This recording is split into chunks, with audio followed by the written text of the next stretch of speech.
Hello and welcome to the brilliant York Festival of Ideas. My name is Aftar Mathru and I'm from the University of York, and I will also be chairing the event today. It's my great pleasure to welcome all of you to the brilliant city of York. So to the main event, absolutely delighted this afternoon to welcome the brilliant Tomiwa Owolade to speak to us today. Tomiwa writes about social, cultural and literacy issues for the New Statesman, the Times, the Sunday Times, the Observer, there's a piece in today's Observer as well, the Unheard and the Evening Standard. In his book, This Is Not America, Tomiwa presents a bold new framework for understanding race in Britain today, arguing too much of the current conversation is viewed through the prism of American ideas. So, with great pleasure, I'm really looking forward to hearing more. Tomiwa, the stage is yours. Welcome. Thank you.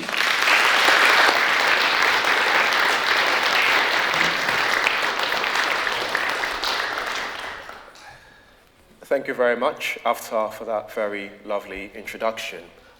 So I'll be talking for about 30 minutes, and I'll leave the rest of the 30 minutes for Q&A. So if you've got any questions while I talk, just store them in your mind and ask later. The title of my book is This Is Not America, and the "this" in the title refers to the UK. What I mean by the fact that this is not America, the UK is not America, is that all too often when we talk about race and issues of diversity, we do it through an American perspective. And the central argument that I make in my book is that when we talk about what it means to be a Black British person, what it means to be a British person and to come from an ethnic minority background, we should do it through a British perspective rather than an American one. A secondary point that I make in my book is that when we talk about diversity, we don't talk about it with enough diversity. What I mean by that is when we talk about diversity, we often do it through a very narrow and reductive lens. We often assume that ethnic minority people or Black British people all share the same set of experiences. And one of the key arguments I make in my book is that when we talk about diversity, we should be cognizant of the fact that what it means to be Black and British, what it means to be British and to come from an ethnic minority background differs from different communities, whether they be racial, ethnic communities, and also different religious communities. And when we talk about race and ethnicity, we shouldn't do it in isolation, but we should also always be cognizant of context. When I make the case that the UK is not America, one of the things that I emphasize is that the historical experiences of Black American people are very distinctive, and we need to recognize the distinctive nature of those set of experiences versus the set of experiences of Black British people. So, for example, the vast majority of Black Americans, over 90% of Black Americans, can trace their ancestry to enslaved Africans that were transported to the New World between the 17th and the 19th centuries. Whereas the majority of Black British people are either children of immigrants or immigrants themselves from Africa. 25 years ago, the majority of Black British people were Black Caribbean people. So their origins were communities that came over from Caribbean countries.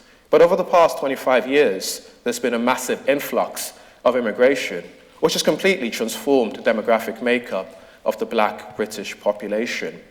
And one of the points that I make in my book is that when we talk about what it means to be Black and British, we shouldn't sort of assume that to be Black and British means all Black British people share the same set of experiences.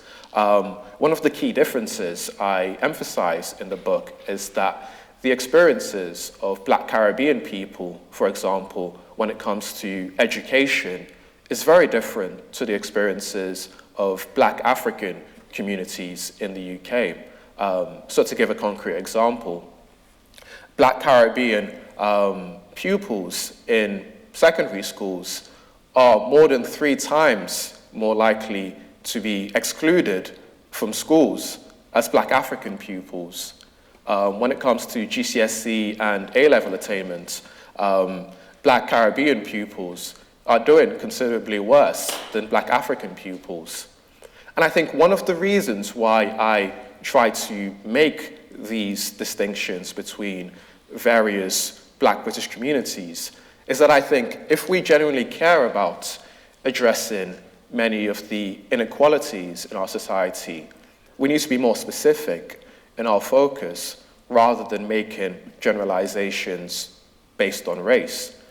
We need to acknowledge the fact that when it comes to not only education but also employment, what it means to be Black and British in terms of the kind of inequality that you experience would be dependent on the particular community that you belong to.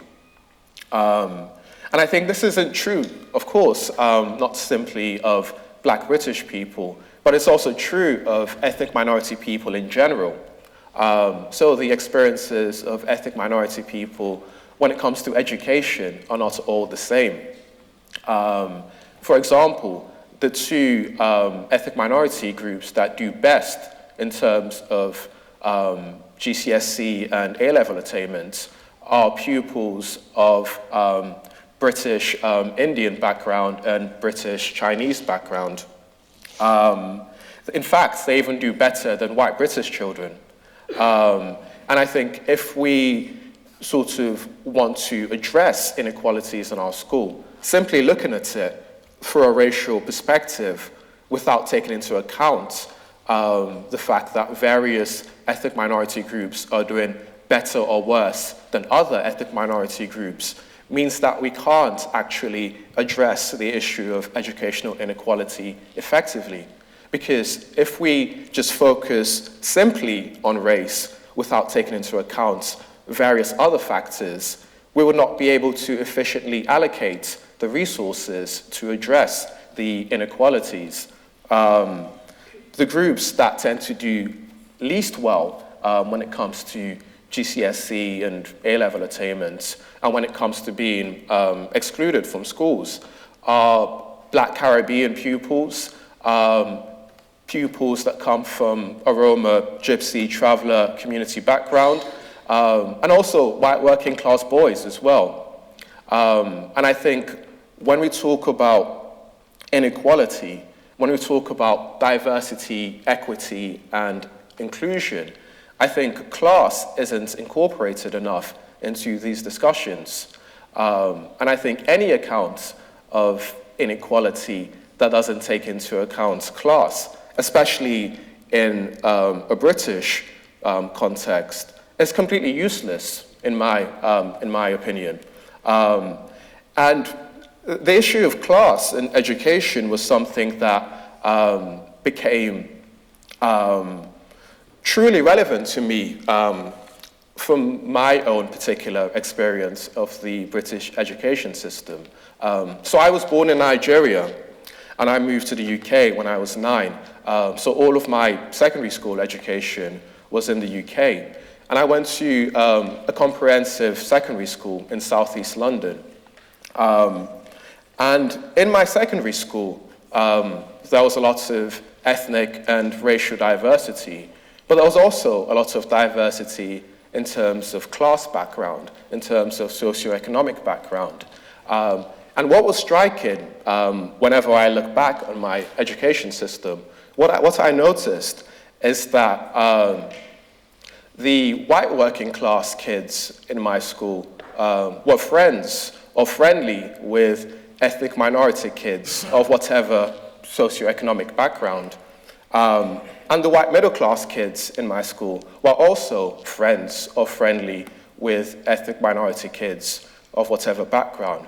But what was striking is that the white middle class kids and the white working class kids were not friends or friendly with each other. And I think that illustrates the extent to which class is still one of the main dividing lines in British society, and any account of inequality which doesn't take into account class as well, again, is completely useless in my point of view. I think one of the reasons why there is that difference between the experiences of Black African communities in the UK today and Black Caribbean communities in education is partly the fact that these population groups moved to the UK at different times. So in the 50s and 60s and 70s, the majority of Black people that were moving to the UK came from a Caribbean background. And their own particular experience of the educational system, especially when they sent their children to school, was a negative one, was one of racism, was one of where their boys in particular were consigned to sort of what was known as subnormal. They were classified as subnormal and sent to special educational schools. And they were demonized by many aspects of the British education system. And there's also the fact that many of these Black Caribbean communities, when they arrived, came as working class laborers.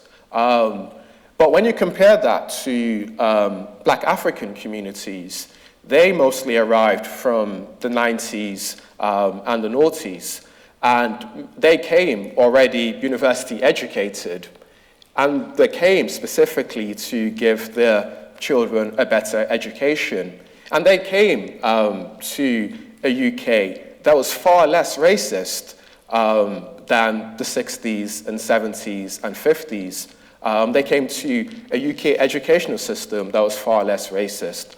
And I think that one of the reasons why many Black Caribbean communities are still struggling, I think, is partly due to the legacy of those terrible educational experiences. Because the striking thing is that Black Caribbean communities in America tend to do extremely well in terms of education and employment. So it's not like there's something innately wrong with Black Caribbean communities, Black Caribbean cultures. They tend to do extremely well in America, but they tend to do extremely, relatively speaking, they do poorly in the UK when it comes to education and employment. One possible objection that some people might make to my book is that it's all well and good to talk about Black British experience specifically, but isn't there a kind of universal Black identity? Isn't there a kind of Black identity that transcends nationality? And my response to that is, if you go to Africa, for example, and if you speak to the average Black African person, race is not at the forefront of their mind. And I know this personally as well because, as I said earlier, I was born in Nigeria. And in Nigeria, over 99% of the population is Black. So race is not at the forefront of the mind of the average Nigerian. Race was not at the forefront of my mind when I was a small child. Nigerian society isn't shaped or divided by different races. The social divisions, the main divisions in Nigerian society are based on ethnic tribal groups, religion, region as well, class. All these various other factors shape Nigerian society rather than race.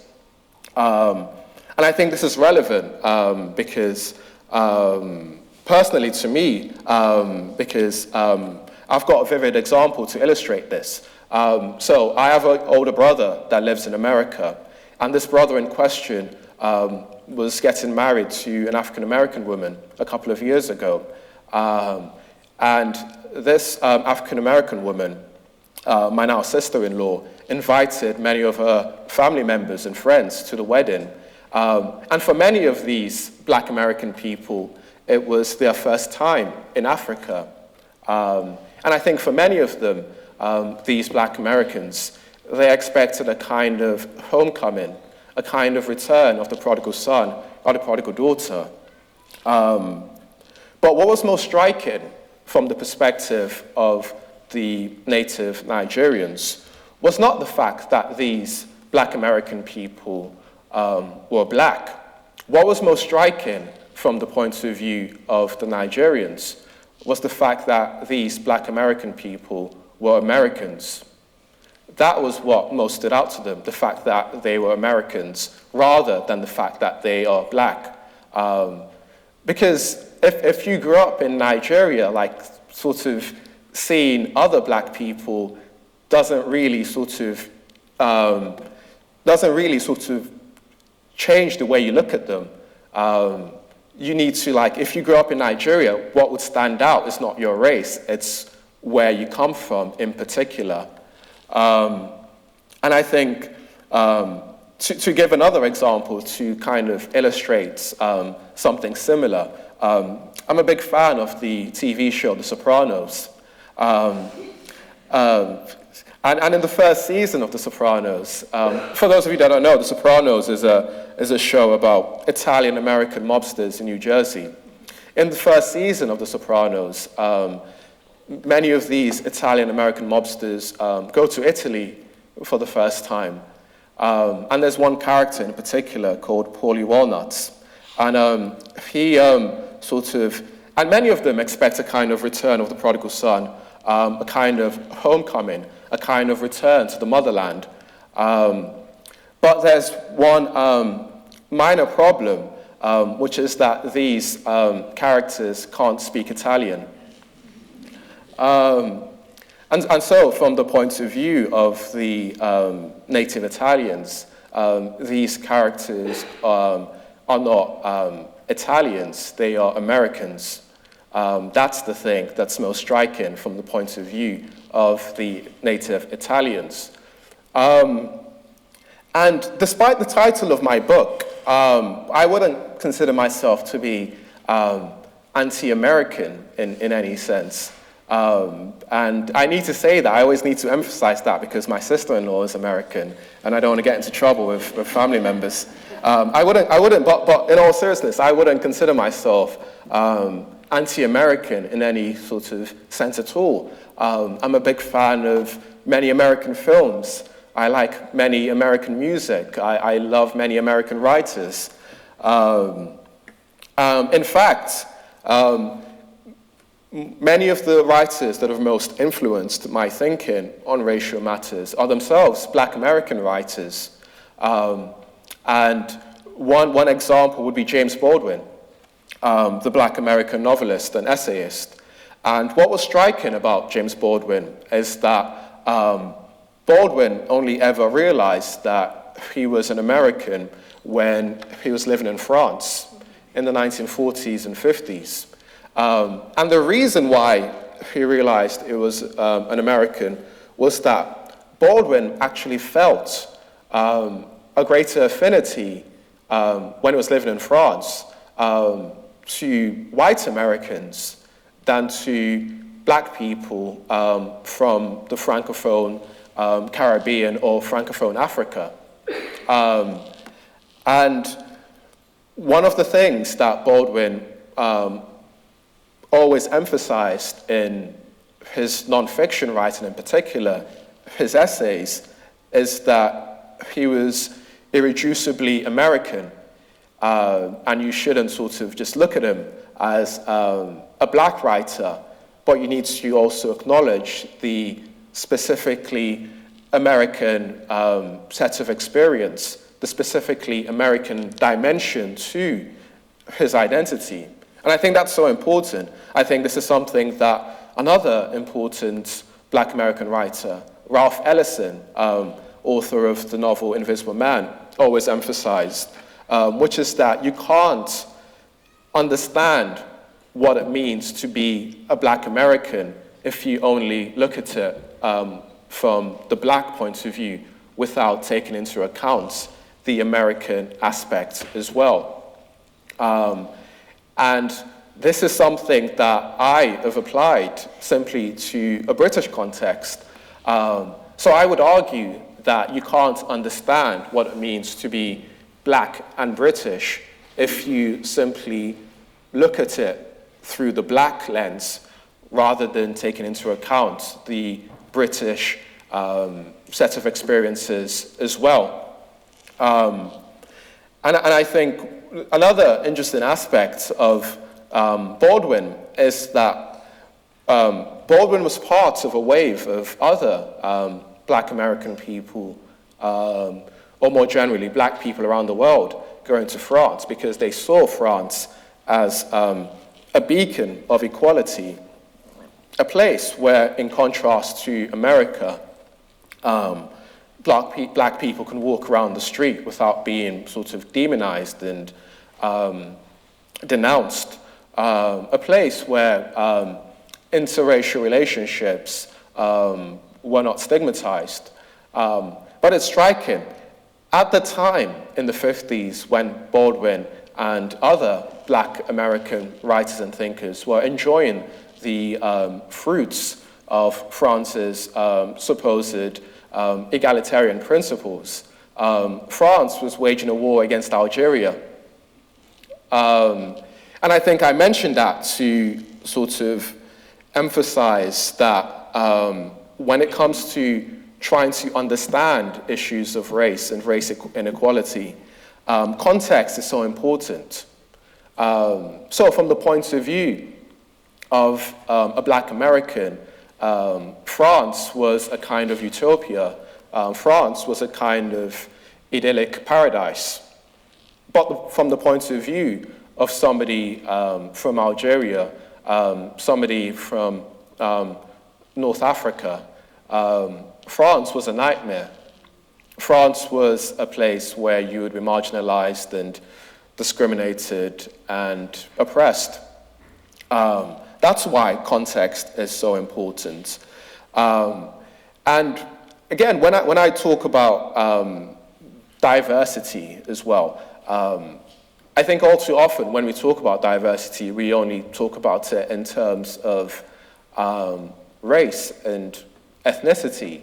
But I think there are various other kinds of diversity.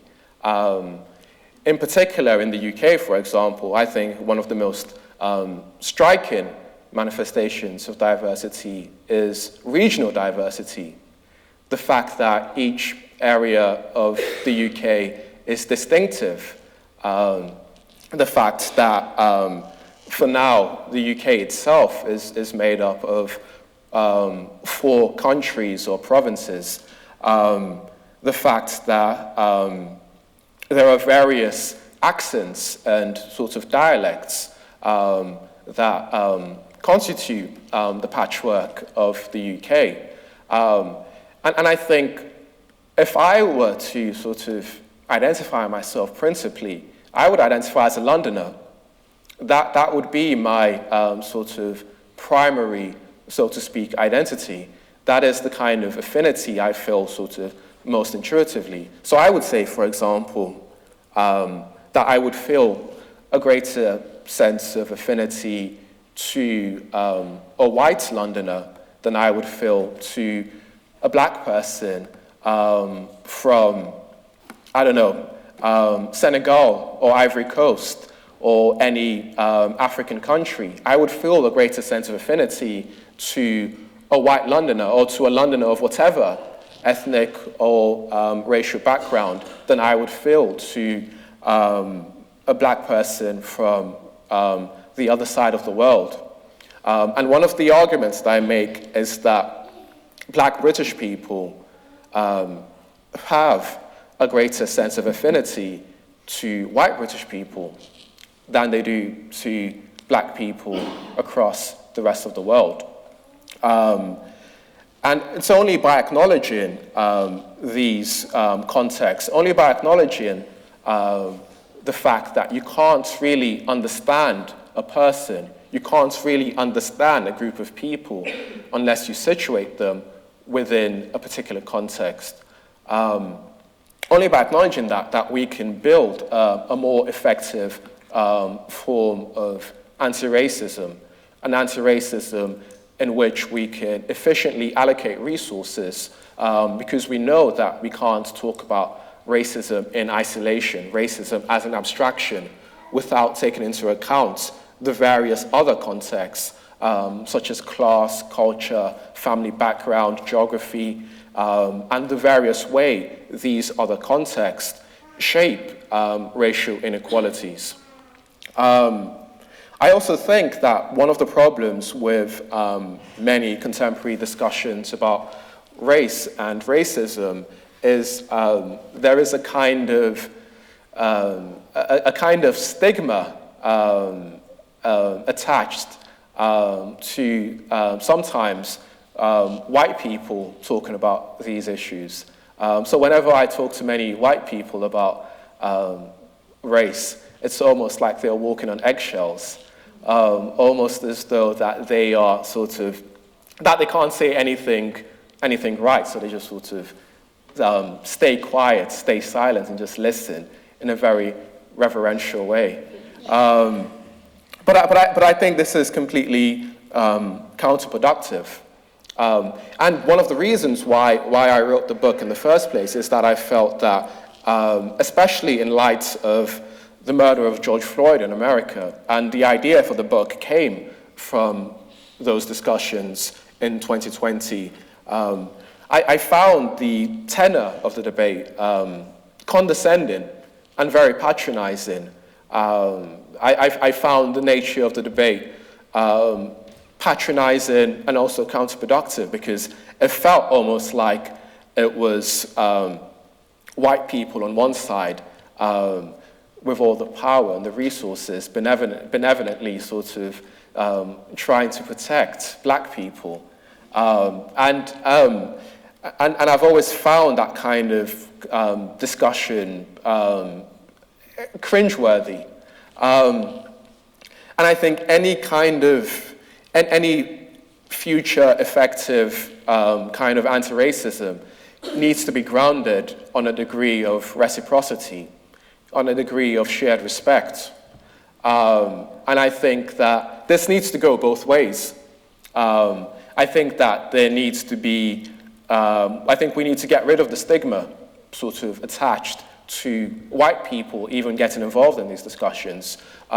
Because as I keep insisting, and as it's clear from my book, this isn't just an issue of black people or ethnic minority people. This is an issue that affects everyone. This is an issue that affects the entire country. And we need to, therefore, approach it with a greater degree of reciprocity, a greater degree of collaboration between different communities, and a greater emphasis on a shared set of values, and a greater emphasis on universal moral dignity applied to everyone, irrespective of their particular racial, ethnic, or religious background, irrespective of their class background, irrespective of where they come or stand in relation to this country. I think only by emphasizing our common humanity can we build a more effective and valuable and worthy form of anti-racism. Thank you.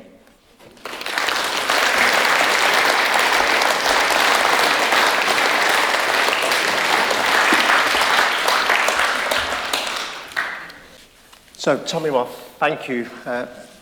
Excellent introduction to your book. This is not America. And you've covered a lot of themes, and I'll just sort of paraphrase some of the themes, and then we'll go into Q&A. So thank you for sharing the differences in Black Caribbean and Black African education. thank you for touching on that very, very complex issue of intersectionality and inequality, and not just looking at issues in their singularity. That's really, really important.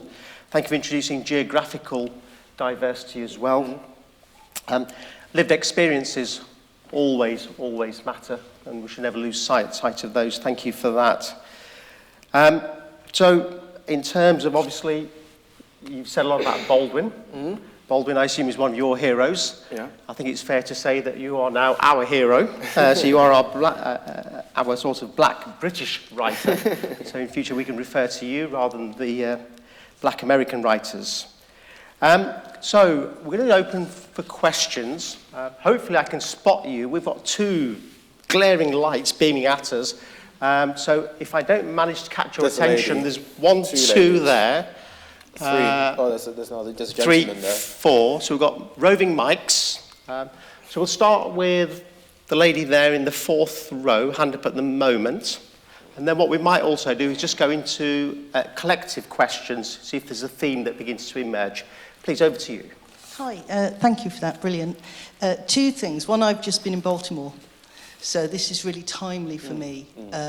70% African American, and I was completely blown away by the impact of history in America, specific American history, law, legislation, redlining, healthcare, everything. The impact on African Americans is just writ large everywhere.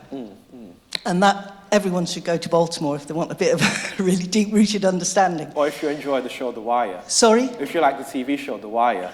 Well, you see, this is really interesting. I purposefully didn't watch it, and I was working in Baltimore, and I had lots of conversations with people in Baltimore. And the general consensus was that it had kind of ruined Baltimore, because yes, that's part of Baltimore, but only a very small part. And a young guy said to me, basically, if you're not from those areas, you just shouldn't be going there. And that's fair enough. But the other thing is you're referencing men all the time in the discussion today, and I'm really interested in because my understanding is that African Caribbean women succeed in education. They do. Yeah, and actually, so it's male. really important to include the gender debate as well, I think. And just wondering what your view is on that. Should I answer now? Please, if you answer that one. Yeah, I think it's I think that shouldn't be seen in isolation. I think more generally, girls are doing better than boys in schools at the moment. And I think that, I'm not sure if it's just one singular thing that explains that. I think it's a host of different factors. But yeah, there is a big difference between black Caribbean girls and black Caribbean boys when it comes to education. And I think many sorts of black Caribbean boys feel a sense of rage, a sense of kind of disaffection with the education system. And I think the elephant in the room as well, I think, is family formation. I think that does play a critical role. I think the fact that many black Caribbean boys don't have a father figure in their lives, I think that is an important dimension to why they do less well in the education system. And I think the impacts of that, of not having a father figure, especially on boys, I think is critical. So I think possibly that's one of the important factors that explains that. And on the points of Baltimore, it's interesting because the legacy of sort of residential segregation is obviously in America a consequence of not only slavery but also Jim Crow segregation and redlining, as you rightly put it. And I think that kind of legacy is simply not true in the UK, because in the UK we've never had like legal institutionalized segregation. Interracial marriage, for example, has never been banned in the UK. And in American schools, schools in America tend to be segregated by race, whereas in the UK, schools tend to be segregated by class. So yeah, I think that's a valuable point as well. Okay, thank you. There was a lady just in the row above. We'll go over on that side and I'll come back to you, sir. Yeah? Okay. Thank you so much for your talk. When you were talking about the kind of the notion of origins and that awful kind of racist formulation, where are you really from? And you didn't mention that, but I was hearing that as well. I was thinking of Paul Gilroy's essay from the 90s, it ain't where you're from, it's where you're at. And I wonder whether that still applies, and where are we at? By we, I mean Britain. I know that's a horrible question, but in terms of race relations, your talk was full of hope, and terms like reciprocity, but we've also got a real world out there that doesn't hear that. Yeah, it's not entirely an optimistic place, and I think where we at depends on who specifically you're talking to, or which particular group you're talking about. So I do think that there is a kind of greater degree of optimism in certain black communities than there are in others. And what I mean by certain is I do find a greater degree of optimism in many black African communities than I find in black Caribbean communities. What I would say is that in talking about the existing inequalities in the UK, the racial inequalities, I think context is still extremely important. And to give you a concrete example, the Windrush scandal. You can't understand the Windrush scandal if you sort of take it as this kind of abstract racial thing. You can only understand it within the particular context of the UK's relationship to colonialism and empire, and the fact that many black Caribbean people arrived in the UK in the 40s, 50s, and 60s. Like the Windrush scandal just wouldn't sort of make sense in a kind of American context, because you could make the case that black American people are a kind of indigenous population. In America, like for example, the average black American person can trace their ancestry in America further back than the average white American can. So you can't really sort of like take the Windrush scandal away from the particular UK context. So there are definitely still existing inequalities, and I do think that we do need to urgently address them. But I also think that there's room and scope for optimism. And I think any political project or any kind of form of politics which is just focused on which is just completely pessimistic would be completely paralyzed in my point of view. So I do think that we should use, without neglecting all the inequalities, we should use the positive as a grounds, a basis upon which we can continue to make further progress. Good, thank you. Sarah, I'll come back to you. I'm just going to take two from this side. And I'm just going to stand so I can actually see the audience. Sorry. It's okay. Hi. Thank you so much for your talk and for giving your time for us. That was a really interesting talk to listen to. And it got me thinking about how we teach black history in Britain. And I remember that if we are taught any black history at all, because sometimes our schools don't choose those modules for us to study, we are taught the civil rights movement in America. Yeah. And I was sort of wondering, what is your view in terms of how teaching black British history in British schools has a role in this conversation, if it does at all? Yeah, I think it's very important because spreading knowledge is extremely important. But what I would say is that we shouldn't, in our schools, teach black history as this kind of exotic thing that's sort of added on to British history. Because I would argue that Black British history is British history. I think the two things need to be integrated. They need to be a part of the same thing rather than one thing being added onto another as this kind of addendum, this kind of afterthought.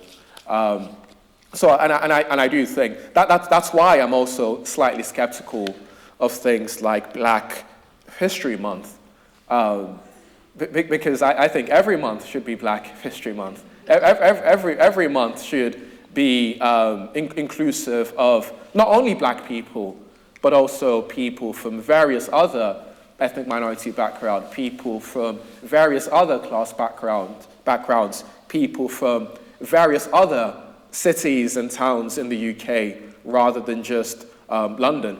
So I think that any kind of expansion of knowledge, any kind of promulgation of knowledge needs to be predicated upon genuinely including Black history, rather than seeing it as this kind of thing that you just tack on. So I'm just going to go there, and then we'll come down to you, Margaret. So whilst that's coming round. Thank you. I just wanted to make a couple of observations and then update you about the situation in York, because I think the problem with your book is that it's written by somebody who lives in London, which is a very different perspective than you might get if you lived in York. Britain and America do have in common the fact that a lot of their wealth is derived from the slave trade. The difference, of course, is that we sold the slaves and you bought them. Sorry, the Americans bought them. And, of course, the difference is that we had an empire. And I think that still affects attitudes in this country a great deal, because I think white people feel very superior to black people, unconsciously in many cases, because of the empire. And it's quite extraordinary when you talk about education and black history to hear a Conservative minister, Kemi Badenoch, claim that the wealth of this country was not dependent on the slave trade. The slave trade funded the whole of the Industrial Revolution, for example. Anyway, just to talk about York, I've done 2 detailed studies of ethnic diversity in York. There are more than 100 languages spoken in York, and there are more than 100 different ethnicities present in the York population, often very, very small. A group has persuaded the City Council to pass a resolution last year, which was unanimous, all 4 political parties, including the Conservatives, agreeing to develop a strategy for York to become an anti-racist city. And they did so in full knowledge that York is still a profoundly racist city. Now, a lot of people in the audience will throw up their hands in horror when I say that. But just 3 little examples from our experience so far. One of the leaders of our group... Sorry, sir. Could you sort of focus on a question for Tomiwa? Well, yeah, Thank you. I'm trying to do that. Thank you. Which is about the fact that it's very different in different parts of the country. One of our leaders of our group, when she first came to York, went to get in a taxi at the station, and the driver said, "Get out, we don't take niggers in our cars." This was 2 years ago. When we launched the strategy, the anti-racist strategy, 3 months ago, led by the Archbishop of Canterbury, we received an absolute torrent of vile racist abuse, which I wouldn't even try to reproduce here because it would be so offensive. And I'm tasked at the moment with persuading the top 100 companies in York, by the size of their workforce, to sign a pledge committing themselves to anti-racist policy. I've written twice to 100 top companies in this city. Not one has responded. They even haven't responded, okay? So I think we do have a very serious problem. Certainly we do need to have a conversation about race, but there's a lot of people doubt that there's a significant racial minority in the city, where it's about 14% actually. But more than that, we need to have a conversation about racism. Is there a question there? Thank you. I think it's more of a comment. Will we get out of it? Will we, sorry? Will we get out of it? Get Out of London? out of London. Yeah. Write another book. So I think, yes, so in a way, I think there's a proposal there, Tomiwa, that this is not Black London. So that's a proposal for a new book focused on York. So we'll leave it there. I'll live in York for 25 years and write a follow-up book. Yes. Thank you. Just at the front here, Margaret. And then in the middle there, we've got one at the back there as well. Have I missed anybody? So Margaret. Something I've noticed quite a lot, being from the United States myself, how people take America, they consider the United States as America. But I would say there are a lot of Americas. There are a lot of Latin Americans from more the southern area of Europe, and there are racial indigenous Americans who come from the original racist majority in the Americas. So I would say it's the Americas, not America. Would you agree with that? Well, I know that there was a time when presidents used to say these United States rather than the United States. I do acknowledge that when it comes to talking about race in America, you also need to be cognizant of the fact that there are other communities in America other than just white and black people. And in fact, one of the most striking things about America in terms of demographics recently has been the rise of the Latino population, especially in the South. I think another striking dimension to discussions about race and ethnicity in America is also the rise of the Asian population, the many immigrant communities from India and China that have been moving to America over the past 40, 50 years. And in fact, not all, but many of these communities tend to do extremely well in terms of education, employment, and so forth.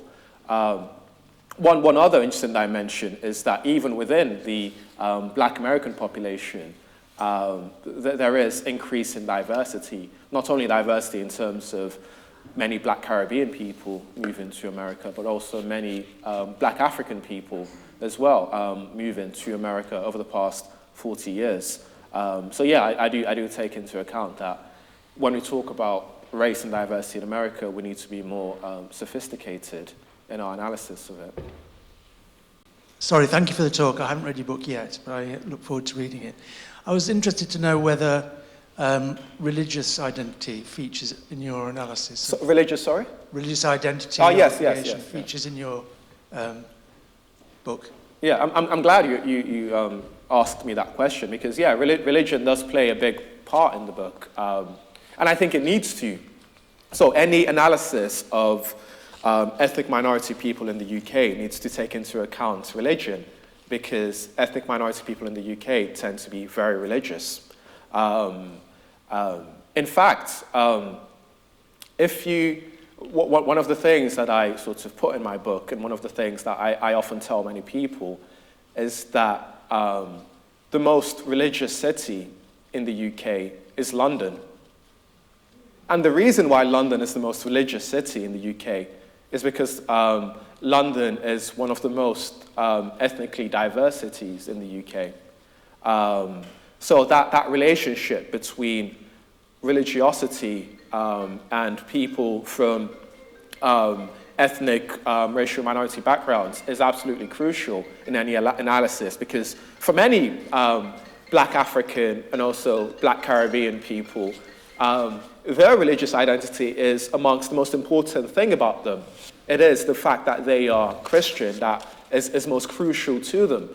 And this is, of course, true of British people from Asian backgrounds when it comes to other religions. So any account of religiosity and race is absolutely important, because you can't understand, you can't properly analyze what it means to be British and to come from an ethnic minority background without taking into account religion. So yeah, I do mention religion a lot in my book as well. Thank you for the question. Good, thank you. We'll take the final questions. Lady at the back there. Hello, my name's Jocelyn, and his name's Oshin. I'm half Northern Irish and half indigenous Purépecha from Mexico. Grew up in Mexico and now lived in York for the past 5 years. Talking from that perspective, I would want to acknowledge the work of York Racial Equality Network in York, last more than 30 years, in the sense following that strategy, and that's my question, because of my background working with the Chicano communities, the Black Berets, the civil rights, the old Black Panthers, with the and mostly with the indigenous rights movements. I have found myself only finding Purépechas in diaspora in the States, but not in England, for example, no?